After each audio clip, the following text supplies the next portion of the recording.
1000 கோடி என்ற இலக்கோடு தமிழ் சினிமாவின் மிகுந்த எதிர்பார்ப்பில் வெளியாக காத்திருக்கக்கூடிய தான் நம்ம தலைவரோட கூலிப்படம். இந்த ஒரு கூலிப்படம் ஐமேக்ஸில் வந்துட்டு பார்த்திங்கன்னா முதல் 2 வாரங்களுக்கு வெளியாக போவதில்லை இந்தியாவில் இருக்கக்கூடிய எல்லா ஸ்க்ரீன்ஸ்லையுமே, நம்ம எல்லாருக்குமே தெரியும். பட் ஆனாலும் இந்த ஒரு படத்துக்கான ஹைப் எந்த விதத்துலையுமே குறையில, பயங்கரமாக ஏறிக்கிட்டே தான் போகுது. ஏன் அப்படின்னா ஓடிடியில் இப்போ ஒரு தரமான சம்பவம் இந்த கூலிப்படம் வந்து பண்ணியிருக்கு. ஸோ அதை பற்றி பேசிடலாம். அதே மணிக்கு சன் பிக்சர்ஸ் அப்டேட் கொடுக்கறதுல வந்து ரொம்ப போராக இருந்தாங்க. பட் ஆனால் இப்போ ப்ரொமோஷன் பண்ணுறதுல வேறு லெவலில் இருக்காங்க. 1000 கோடி கன்ஃபார்ம் சொல்கிற அளவுக்கு ப்ரொமோஷன்ஸ் வந்து பண்ணுறாங்க. அதை பற்றி நம்ம வந்து பேசலாம். அதுக்கு முன்னாடி தமிழ் சினிமா இன்ஃபோ சேனல் வந்து சூரியனா கண்டு சொல்லிருக்கோம். அந்த ஒரு சேனல் வாட்ஸ்அப் குரூப் ஆரம்பிச்சிருக்கோம். வாட்ஸ்அப் குரூப் லிங்க் டிஸ்கிரிப்ஷன் இருக்குது. எல்லாமே மறக்காம வந்து ஜாயின் பண்ணிருங்க.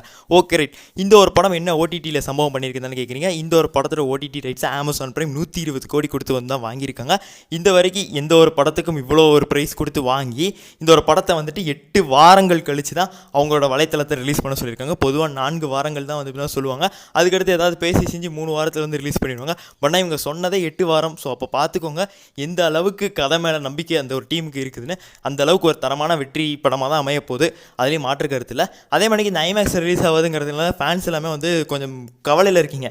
அதே மாதிரி கவலையில் இருங்க. பட்னா ஏன் கவலையில் இருக்கோம் அப்படின்னா, எங்களுக்கு வந்து இந்த 20 கோடி இந்த ஐமேக்ஸ்லேருந்து கிடைக்க வாய்ப்பு இருக்குது இந்த 2 வாரத்தில்.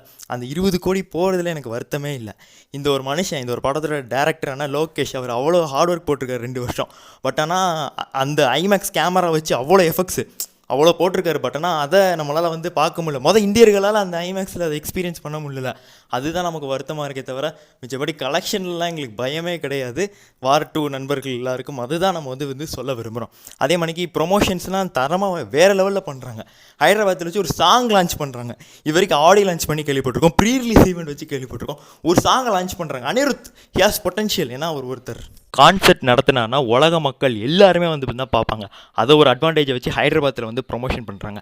அதே மணிக்கு இந்த ஒரு படத்தோட ரைட்ஸை யார் வாங்கினாங்கிற சொல்கிறதுல விதவிதமான போஸ்டர்ஸ் வந்து தான் விட்டு மக்களை வந்து அந்த போஸ்டர்ஸ் மூலியமாக கவர்றாங்க.